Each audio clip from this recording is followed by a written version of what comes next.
have to get on when you're not on it. Okay, so sit down. We want him to remain in those behaviors until he's given his release word. Pressure into a sit or pressure into a down if he breaks them. No, as soon as he goes into breaking their behaviors, and then good once he fixes them. Stay is going to be either putting him into a sit or putting him down. The command is stay. If he breaks a stay, we take him back to the original spot as close to it as possible. That may not be a big deal in a situation like this, but we want him to learn that where you put him in the stay is where he's supposed to be in the stay for safety reasons in case you're in another situation where it really does matter that he needs to stay right there. I really like practicing the stay for him, going in and out of doorways, coming out of the car, waiting at the top of the steps or at the bottom of the steps, anything where he needs to respect the threshold. Again, it's just something else where he's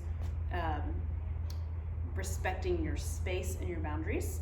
If he is at a sit stay, he lays down, I'm typically okay with that. To me, that just means he's resting, he's relaxing, whatever.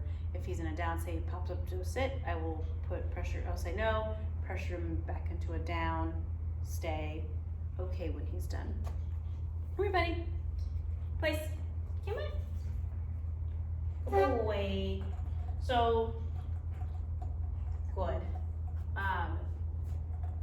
Really, he's allowed to do whatever he wants to on this place. If he's particularly in a more elevated state of arousal, I will ask him to go into a down on his place so that it helps him relax a little bit.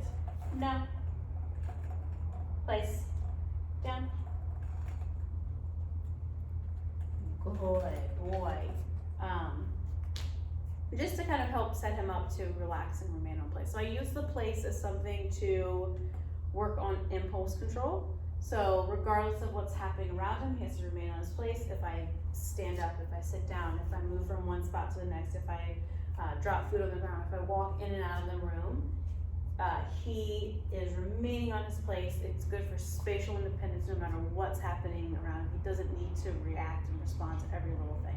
So working on it in this context helps him understand that in other contexts of his life. It's good for putting calm on command, which I know we need for Mango because he gets crazy. So if he's pestering your other dog, pestering the family, whatever, we can say, you're being a lot right now, please go lay down, relax. Once you are more relaxed, you can come off of your place and be part of the family again. So it's not a punishment area, it's just a more of a, I'd rather you be doing this right now kind of area. And it really goes with the saying of a tired dog is a happy dog, and exercise is very important. Obviously, we want to make sure that Mango is getting lots of exercise, but that can't be the only part of that picture because constant exercise, it shouldn't be the only way for you to enjoy Mango is if he is tired and worn out.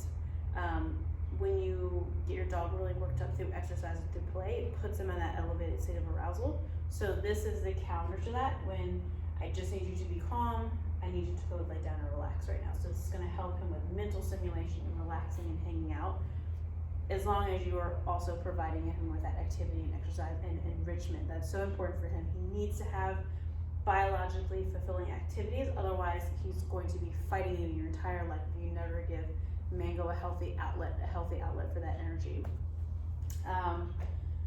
The place does not have to be one of these cot things. It could be a dog bed, a blanket, a mat, a towel, a napkin, as long as it is something where he can establish where his boundaries are.